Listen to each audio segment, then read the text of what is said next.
இங்கே குடியிருந்தவங்க திரும்ப இன்னொரு இடத்துக்கு வாடகைக்கு தான் போயிருக்காங்க. அங்கே இருக்க வீட்டு ஓனர் வந்து தற்செயலாக இந்த வீடியோ பார்க்குறதுக்கான நிலைமை இருந்துச்சுன்னா உங்கள் வீடும் இன்னும் கொஞ்ச நாள் இப்படி தான் இருக்குன்றதை தெரிஞ்சுக்கோங்க. ஒரு நல்ல ஒரு பழமொழி ஒன்று இருக்குது, வாடகை வீட்டை வந்து எவ்வளவு தான் அலங்கரித்தாலும் அது நம்ம வீடாகாது அப்படின்னு சொல்லுவாங்க. இது வந்து இந்த வீடியோக்கு வந்து ரொம்ப பொருந்துன்னு நினைக்கிறேன். அவன் வந்து ஒரு வீடு வந்து சொந்தமாக கட்டி அதை பேணி பாதுகாக்கிறதுக்கு எவ்வளோ பாடுபடுறான்றது வந்து சொந்த காசில் உழைச்சி ஒரு வீடு வாங்கி அதில் குடியிருக்கிறவங்களுக்கு தான் வந்து அதோட அருமை தெரியும். இந்த வீடு பார்த்திங்கன்னா வாடகைக்குன்னு வந்து வந்தாங்க. பொதுவாகவே வந்து வாடகைக்கு விடுறோம் அப்படின்னா திரும்ப போய் அந்த வீட்டில் இருக்கவங்க வீட்டில் குடியிருக்கிறப்ப ஆள் குடியிருக்கிறப்ப உள்ளே போய் நம்ம பார்க்குறதோ என்ன பண்ணியிருக்காங்கன்னு பார்க்குறதோ வந்து ஒரு அன்ஈஸியான ஒரு இதாக இருக்கும்.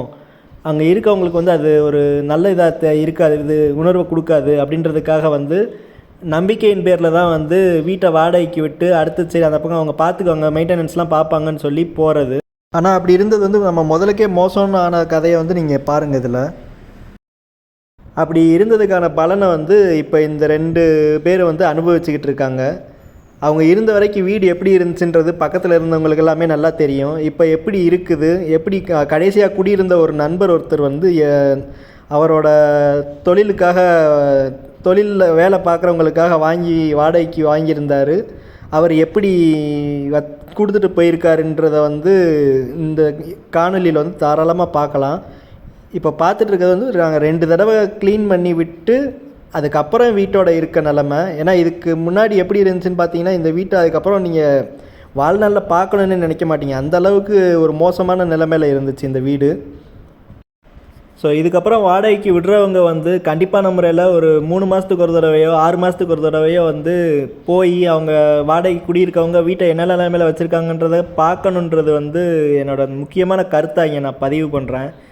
ஏன்னா அவங்க அனீசியாக ஃபீல் பண்ணுவாங்கன்றதுக்காக நம்ம போகாமல் இருக்கோம். அதை அட்வான்டேஜாக எடுத்துக்கிட்டு வீடை என்ன நிலைமையில் வச்சுருக்காங்க, திரும்ப கொடுத்துட்டு போகிறாங்க அப்படின்றத வந்து நல்லா பாருங்கள்.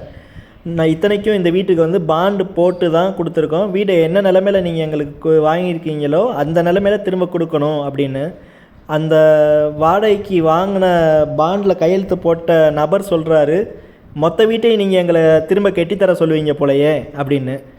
இது ஒரு வீடு வந்து இப்படி தான் திரும்ப கொடுப்பாங்களா அப்படின்றது வந்து எனக்கு தெரியலை.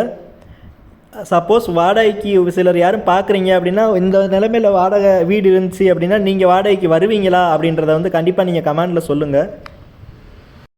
ஸோ ரொம்பவே ஒரு மோசமான ஒரு மனநிலையில் தான் நான் இந்த வீடியோ வந்து பதிவு பண்ணுறேன். ஏன்னா நானும் வந்து வாடகை வீட்டில் குடியிருந்து அதுக்கப்புறம் உழைச்சி எங்கள் உழைப்பில் சொந்தமாக சம்பாரித்து வீடு கட்டி வந்தவங்க தான்.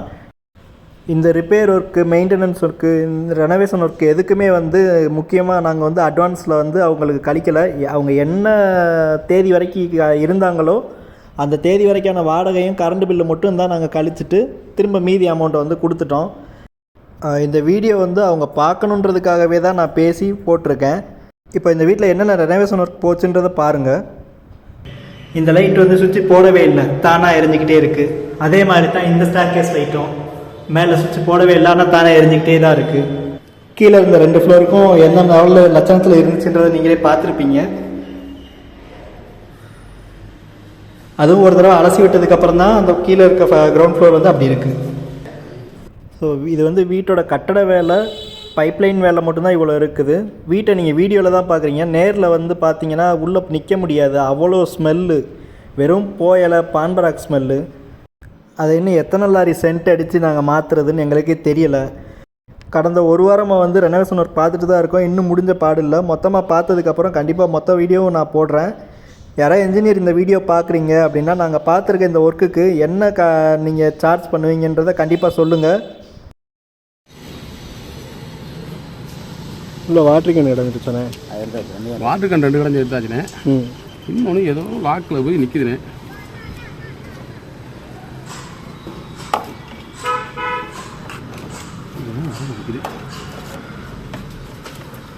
நீங்கள் வர அன்னைக்கு தான் காலையில் ஒருத்தர் வந்து ஃபுல்லாக எடுத்தாச்சு, தண்ணி நல்லா போயிட்டு போனாப்புல. இங்கேயா? ஆமாம்.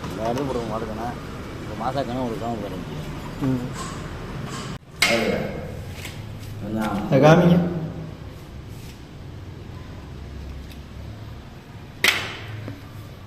அவர் க்ளீன் பண்ணிவிட்டு ஒரு ப்ளம்பரை விட்டு சுத்தமாக க்ளீன் பண்ணிட்டேன்னு சொல்லி கிளம்பி போனாப்புல.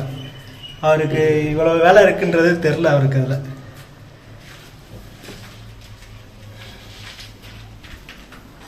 வீடு வாடகைக்குன்னு விட்டா எல்லாமே வீட்டுக்காரங்களே பார்த்து கொடுக்குன்னு நினைப்பாங்க போல. சுவிட்சு போர்டு பூரா நான் இப்போ கழுவிட்டு இருக்கேன். இதை அப்படியா? சுவிட்சு போலாம் தண்ணி போறாங்க. இதுக்கு பவர் ஷாட் ஒன்றுன்றனால நல்லதாக போச்சு. இன்னைக்கு எனக்கு கழுவிட்டு இன்னும் ஒரு 3 மணி நேரத்தில் காஞ்சிரும். இல்லாட்டினா எப்படி இருந்துச்சுன்னு பார்த்தீங்களா வரும்போது?